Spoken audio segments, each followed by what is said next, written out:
Hello, and welcome to the very first episode of the Hey Not the Face podcast, starring your esteemed host, Mr. John Nash, and your producer, aka me, Stephie Haynes.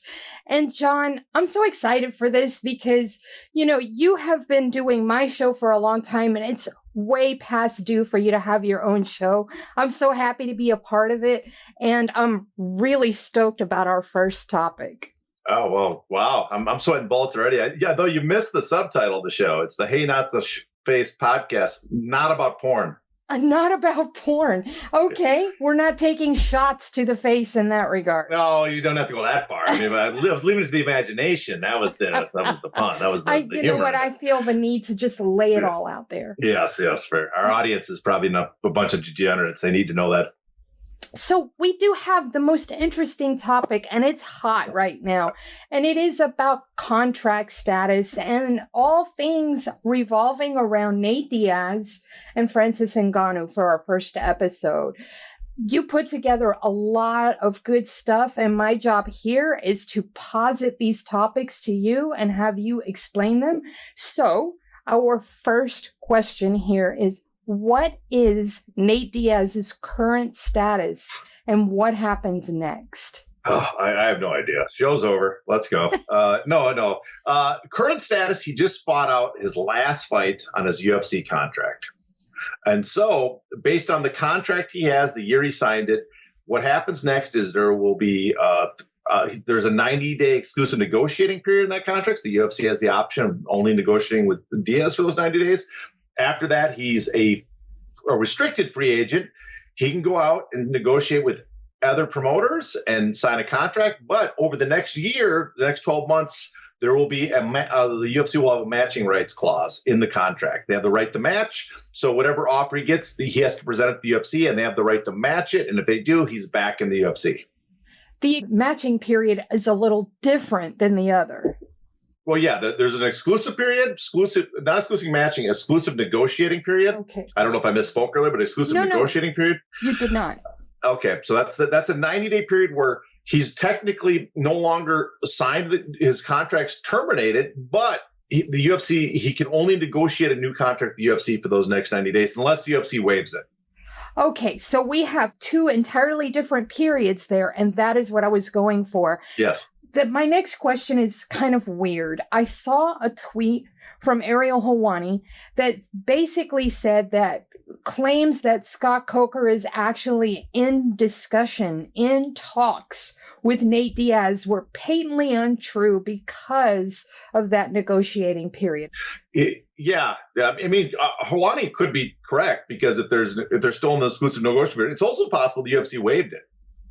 And they aren't. I haven't heard either way, but Helwani's probably correct that they're not in serious discussions. The discussions, to give Coker, the discussions might be, we reached out to find out what his contract situation is.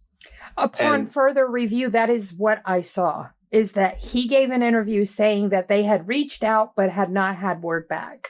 Yeah, so that they're reaching out might be them just feeling out to say, what is your contract situation? Are we free to speak to you? What happens if someone is in that exclusive negotiating period and they decide to talk to someone else anyways? Well, that would break the contract. It could be tortious interference. And so there's some legal repercussions of that. The court could block any contract they sign. So people will generally stay away from it. But there's legal ways to skirt that too, to let people know that what you're looking for and what might be out there. But yeah, you cannot go speak to someone. Otherwise, it could be tortious interference. Tortious, right? Tortious. I'm sorry, tortious. And I'm on a court show, and I screwed that up. Well, no, I just want to make sure that I'm understanding you correctly. Yeah. Why did it take so long for Nate Diaz to become a free agent? Because as I understand it, there is a sunset clause. So for those that have not listened to us in the past, please tell us what a sunset clause is and then go into detail about why Nate was so long to become a free agent. Well, first of all, a sunset clause is a provision in a contract. Usually it's a term for laws for the government passes, but it's a term in a contract that has a definitive end date. So if you sign a contract that allows the contract to be extended for various reasons or as options, the sunset clause still puts a termination date on that contract, even if those options extend past that. So that's what a sunset clause is. Diaz, though, doesn't have a sunset clause. That is something the UFC added more recently. His contract is actually from 2016. He signed this contract before his second fight with Conor McGregor. So at UFC 202.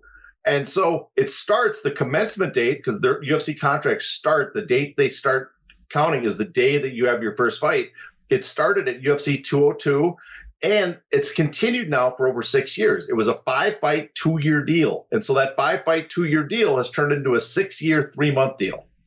Wow, that's insane. Why was his contract extended in such fashion?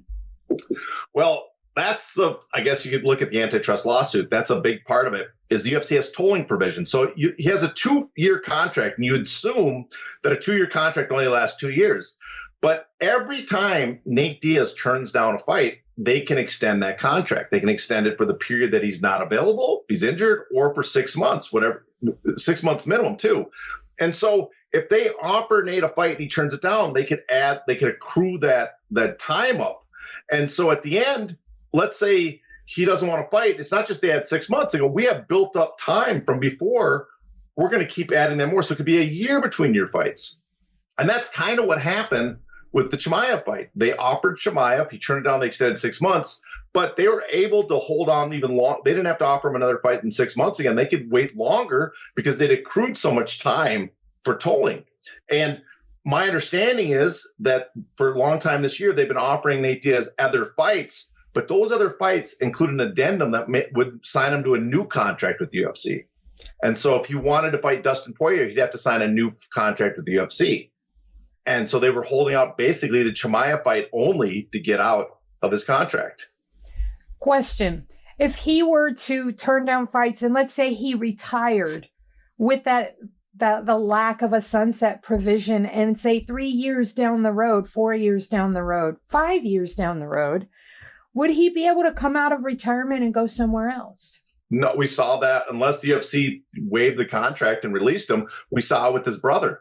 His brother fought in, I think it was 2014 versus Anderson Silva. Mm-hmm. And then he was under contract 6 years later, 7 years later. I can't remember the exact length, but a tremendous long time. And then he had to come back and fight Robbie Lawler. He was still under UFC contract. And that was okay. And that's a separate contract. That wasn't a new contract. Well, I think he might have signed a new contract when he came back finally because he wanted more money or a different version. But he wasn't free. There was no matter what, if he was ever going to fight again, he'd have to come back to the UFC under the terms he had before. Wow. I just can't get over that. Are there still people in the UFC outside of Nate and Nick that have those kind of deals still stuck to them? There's probably a few. Yeah, I know. I mean, a lot of the guys involved in the antitrust lawsuit were under these contracts. I mean, Nate Quarry still might. I don't know if they've officially ever released him. His contract might still be frozen from when he last fought in the UFC. Heath Herring was released, but he was frozen for years and years and years until the UFC officially released him on their own. Good. So there's probably fighters out there. I guess maybe because of the lawsuit, they might have gone back through it and released all the guys that have been frozen for a long time. But generally, yeah, there were for years. You were talking people retired for 5-6 years were still under their UFC contract. Was this the loggerheads that Randy Couture was at with the UFC? More recently, or you're talking about back in the Emelianenko fight? Back when he was retired, he quote retired, and then he was trying to get the Emelianenko fight, trying to go other places, but he just couldn't, and ended up coming back into the UFC. But was that the problem? Well, no, that was slightly different. If we go to Randy, his contract situation, he was in a very particular spot because the UFC contracts were slightly different then, and they'd left, apparently, this is my understanding, is they left something of a loophole in them, that the language was different, and that there was a loophole, and Randy and his team saw that loophole and challenged the UFC, basically saying, we're renouncing our championship. We're no longer the champion, and we're going to sit out. And our contract is going to. There's in other words, there was no provision that says the contract continues perpetually past that date. That's my understanding. I could be wrong because we don't have the filings and complaints. But that's the understanding, the gist of it. But what happened then is what screwed Randy up more than anything is he broke his broadcast contract. Apparently, the UFC claimed he broke his broadcast contract, and so that led to them putting an injunction and then ruling to have the court case moved from Texas to Nevada. And when it was moved to Nevada, and he saw it would continue on, and that he wouldn't get immediate injunctive relief, he decided to come back. But that was never settled. But there was and I think George St. Pierre talked about it in an interview that he got a great deal coming out with the John Fitch fight because he was going to be a free agent. And that's because the UFC contract, they made a mistake after buying Pride and they're blowing up that they didn't change the verbiage on their contracts. And so a few of the champions had these really decent contract by fighter terms. And since then, they've gone the opposite and really strengthened those contracts to make it basically for long periods of time impossible for fighters to get out of them. So basically, fighters can thank Randy Couture for these stringent contracts. Yes, he opened their eyes to the possibility of what a fighter could do. Okay. Now, I do want to ask you about something that we've heard about and you could give us more detail on, and that is the 3 fights a year guarantee.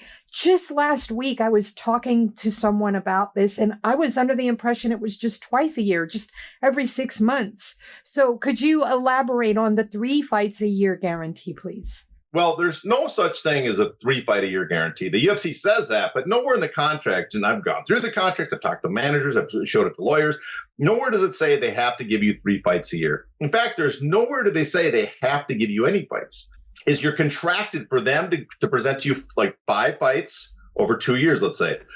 You divide that up and it comes out to about, it starts in the first fights. That means 4 fights over the next 24 months. So every 6 months, basically, they should be giving you a fight. But they don't have to do that. There's no term there's nothing in the contract specifically says when they have to offer you a fight. What there is a few things in there that dictate they have to give you enough time to do your paperwork and prep. So you basically need, I think it's 5 weeks. So they have to give you at least 5 weeks to offer you a 5 weeks head a warning. The fight has to be booked at least 5 weeks after they offered you, right? Mm-hmm. That's one thing they have to do. And so that opens up a wide range of area of time that they can give you the contract. The other thing is it's in the duration. So if something happens and you can't take a fight because you're injured, right, or you have a wedding or you're out of the country and don't have a visa, they can extend the contract for 6 months. They still have the time to offer you those fights during that time. Now, let's say you as a fighter are just waiting by the phone and you'll accept any offer they present to you, and they never call you and they never extend your contract because you're unavailable. Well, they don't have to offer you any fight until that last fight. I shouldn't say any fight at all until the contract's term to the termination date. So they have no tolling provision to extend it, but the termination day hits. They haven't given you any fights. You can do then is you're allowed to go to arbitration and claim they didn't pay me, and then the UFC can settle and pay you out your 5 purses that they didn't give you fights for, but that's half your purses because remember there's a win bonus. The bonus is included. Just the base pay, you'd get paid out.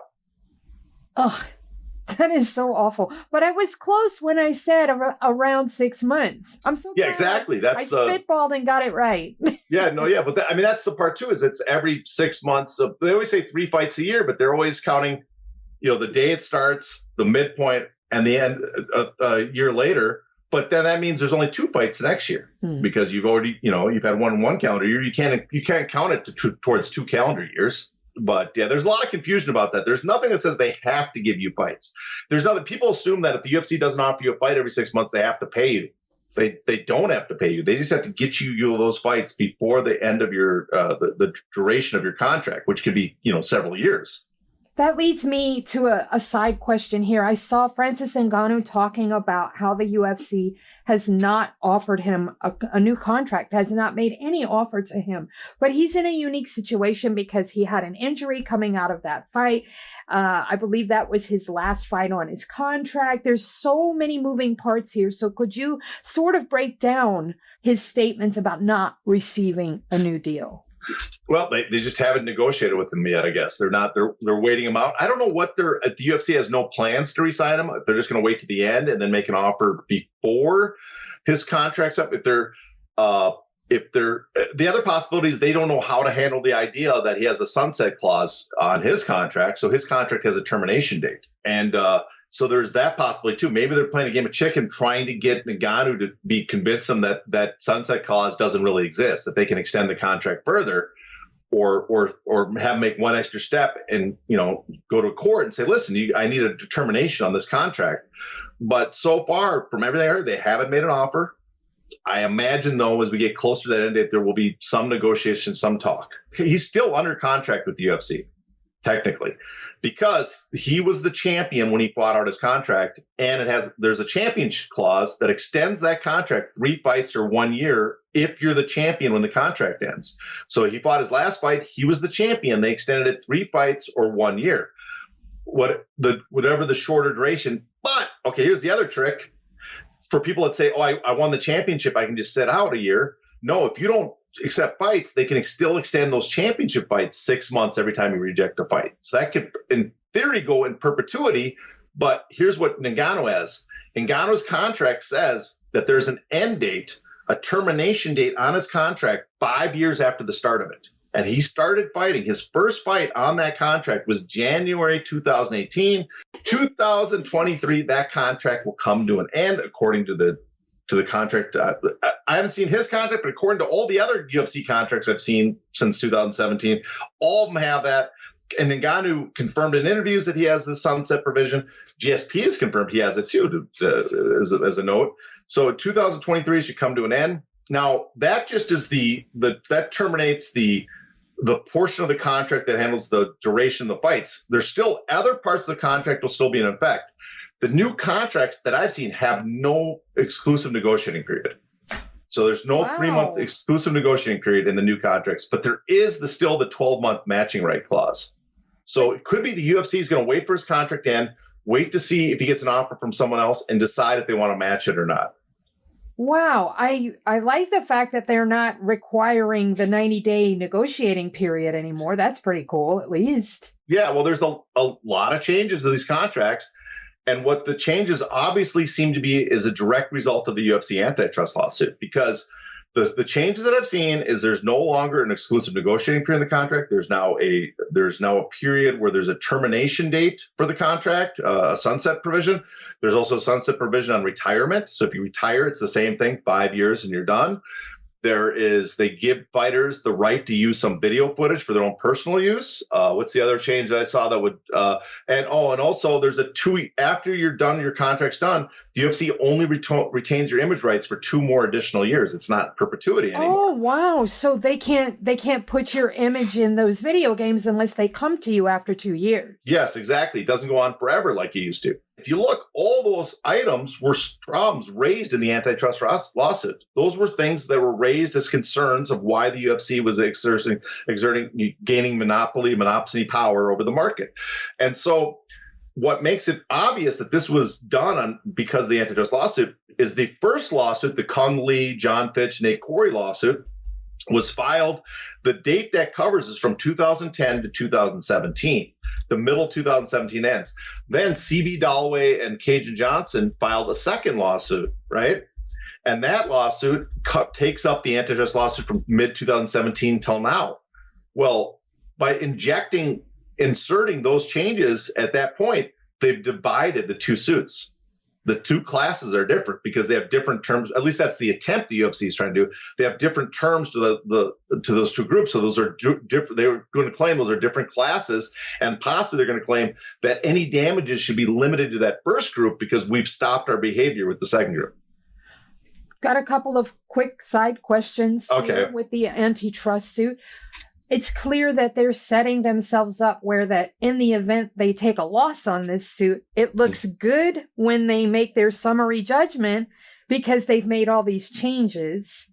Am I correct? We're getting close in the ballpark. That's why they're doing this? Yeah, that's one of the reasons they're doing it, because let's say they think they're going to lose. Well, they can settle or lose the first suit and pay a ton of money, but it limits the damages just to the worst case scenario. Let's say they settle and they have to pay hundreds and hundreds of millions, or even if it goes to a judge, a real court ruling, and the court says you owe the fighters the $800 million they claim you didn't have to pay them. and we're going to treble it to $2.4 billion. Tremendous amount of money. I don't think it'll get that far. I think they'll settle. So the damages, it'd be, even if you include from 2017 on, it'd be astronomical, the damages. We're talking billions of dollars now as the base that they're claiming the UFC owes the fighters. And you treble that, you're talking like $6 billion, the value of the company itself. So it would put them out of business. But if you limit the damages before 2017, it's a large amount of money, several hundred billion, even trebled. I mean, 100 million, but even trebled. It's going to be $1 billion, $2 billion. But it's damages that, worst case scenario, the company can afford. So if they can, let's say they settle with the fighters for before 2017 for 1 year of profit, or 1 year EBITDA margins, 400 or 500 million. It's a lot of money and it hurts, but they've wiped the slate clean and they can continue operating the way they are.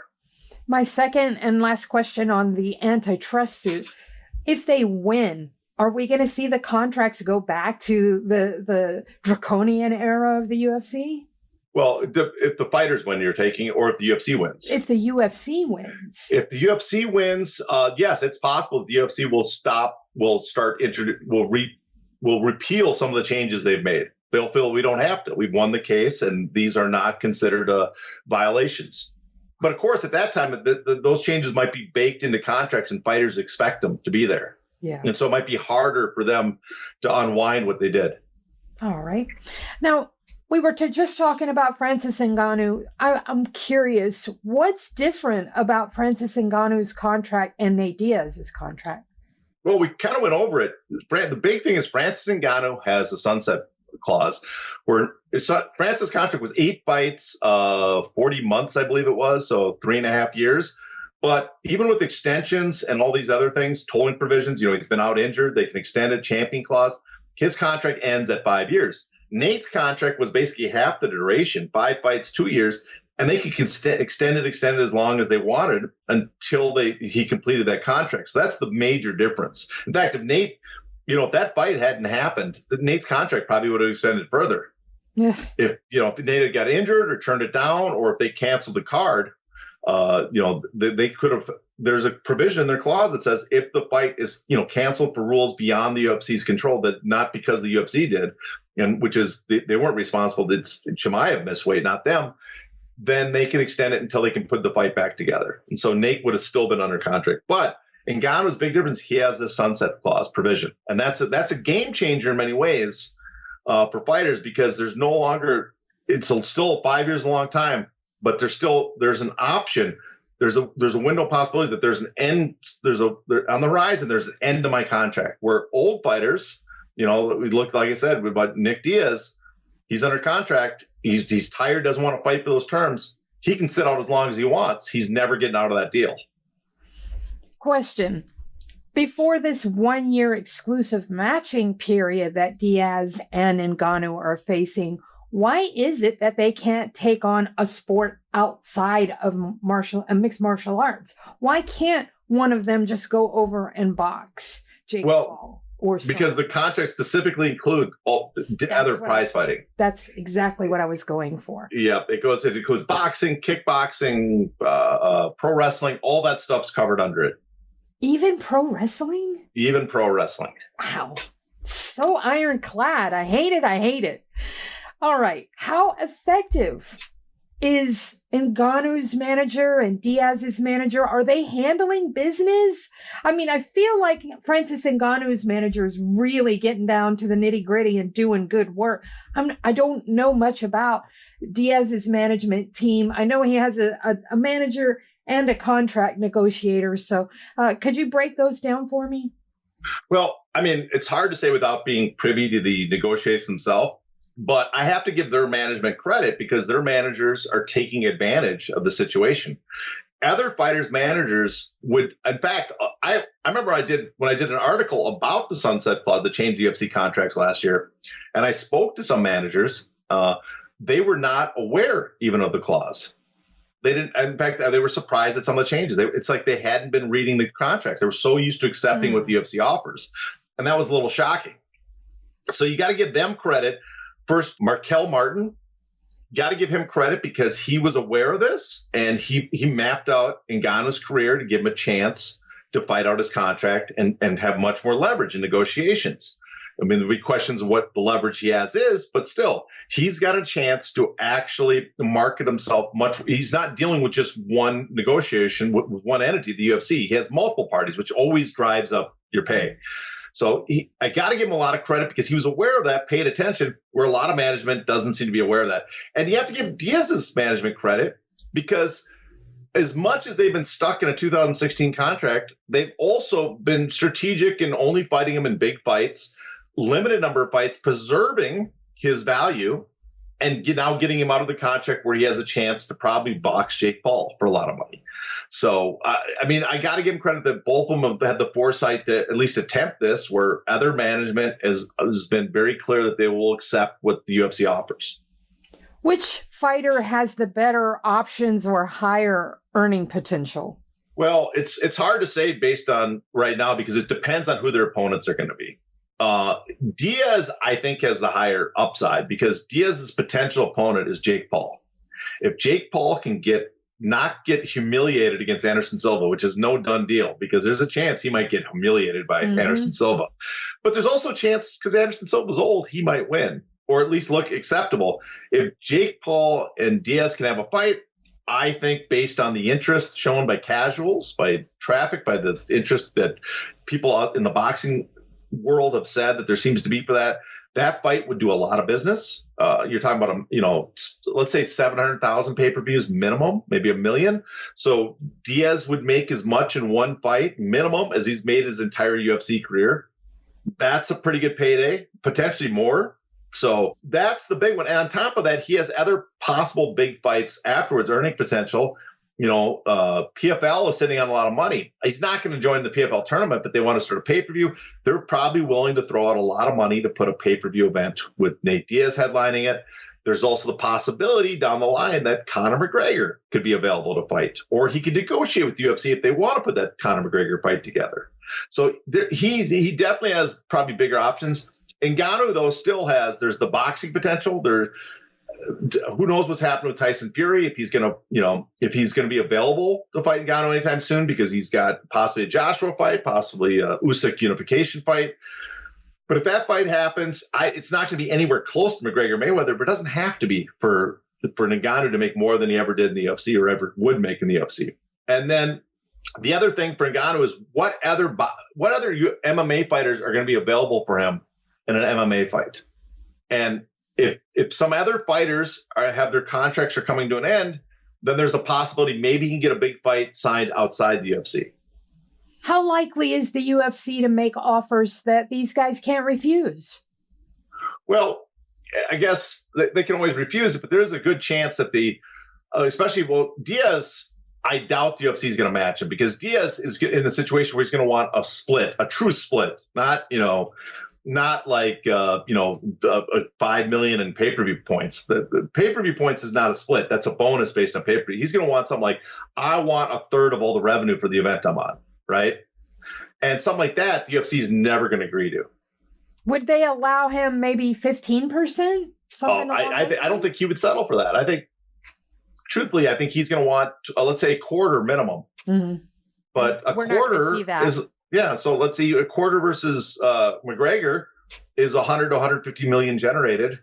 That's, if it's 100 million, it's 25 million. If it's 150, it's 37.5 million he gets. McGregor is not going to accept less than. That's where the can of worms opens for the UFC. And so McGregor's not going to accept less. So now you're talking about, we got to pay a lot more than we've ever paid. It'd still be a very profitable event for the UFC, but it's not the margins they're used to or want to continue.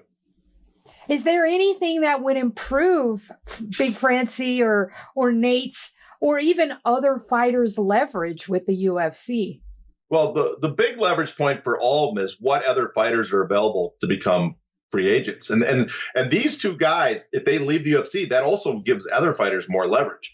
The big question I have, Conor McGregor signed a new contract at UFC 229 against when he fought Khabib. That contract will be up next October with that 5-year sunset. Now, I haven't seen the contract. Who knows for sure? But the UFC, we know GSP has it. We know Ngannou has a sunset. I've seen other high-profile fighters with sunset. If the UFC did that move to negate the antitrust lawsuit, then it's almost impossible to think that they didn't include that in Conor McGregor's contract as well. So it's possible Conor McGregor is a free agent next October. And that gives him tremendous leverage because, one, he can go leave the UFC and fight Nate Diaz and make a ton of money. Or him and Nate Diaz can go to the UFC and say, we're going to fight each other, but you got to, on terms, if you want to be involved in this fight, you got to give us very good terms.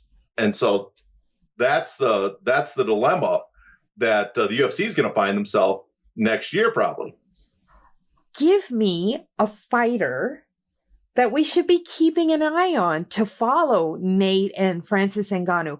Who is in the UFC right now? And let me take one off the table. Let's take Conor McGregor off the table. So taking those three out, which high-profile fighter should we be watching right now? Well, I'm going to name two because they're very similar, but one's obviously a bigger name.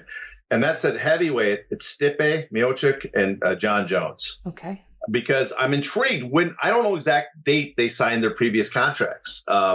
If Miocic is working on the contract that he signed to go into the DC fight for heavyweight in 2018, that means his sunset clause is up next summer. Ngannou is similar. He has, I'm not exact sure the date, but it would be up 2023 or 2024.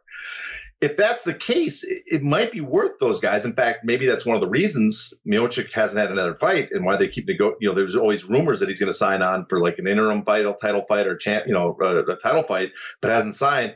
Is he waiting out his contract? Is he waiting to see what happens in Ngannou?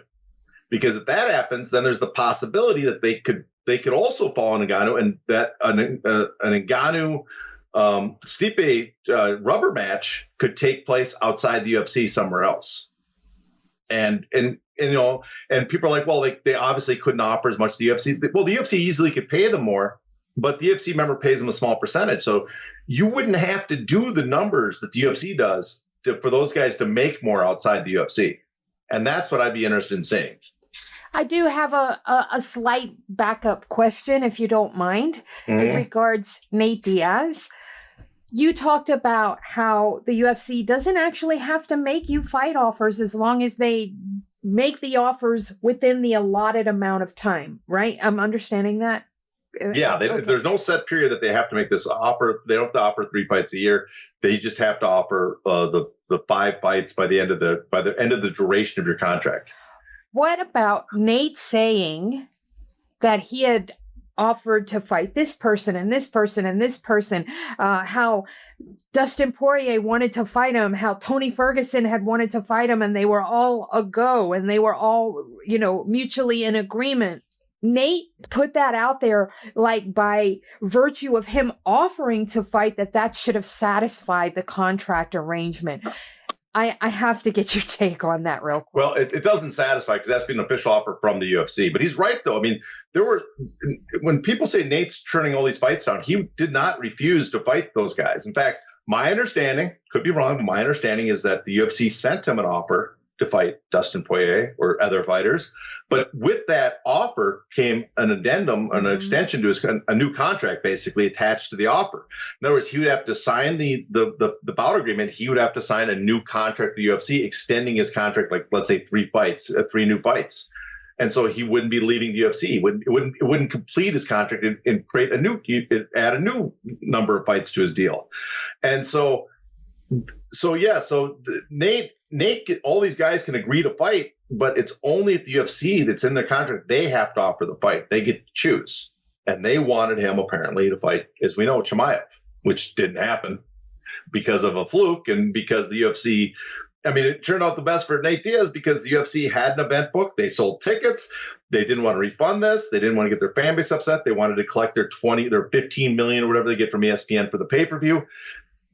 So it's like, well, we got to give him a fight. And so it ended up being the best for him and for the other fighters on that card, apparently. All right. Since Nate was the main event and Tony got to main event with him, what is the point situation since this was not a title fight?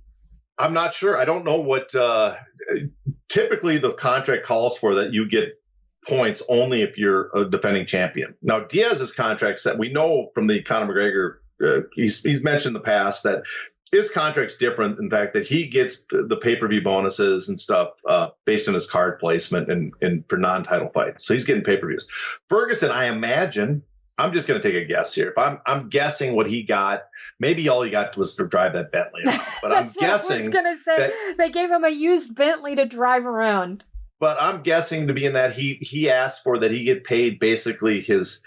I'm hoping he asked for this. Maybe he didn't, but he got paid like he would if he was a champion, because his contract probably has a provision that says if he's fighting in a title fight, he gets this pay bump. Let's say he gets 150, and then in title fights he would get 500,000 and the pay-per-view points. So let's hope he got something like that, or maybe he asked for a flat amount of money. Give me an extra $1 million, but I'm hoping he got a large sum of money. Me too. Well, John, this has been an awesome first episode. I learned a lot once again. What can we expect from you coming up? Because I know you have a show money in the works. Well, we might have a show money in the works. It's all dependent on the schedule of the other two guys. So we got to get Paul Gift available, who's, he's just as lazy as I am. And Jason Cruz has got a busy life. So we'll see. We got another on that. I'm on the, If the Shoes Fit podcast with Alexi Old and Eugene Robinson. I don't know when I'm on, not this week, but next week. I'm on Twitter. If people want to come to Twitter at Hey Not the Face. And I guess we have a kind of laid out a bunch of ideas for future podcasts. So we got those coming up too. Yes. And I'm really, really stoked about that. So guys and gals that are listening, this is our first episode in the books, the Hey Not the Face podcast. So until next time, please stay safe. It's not in the face! Thank you.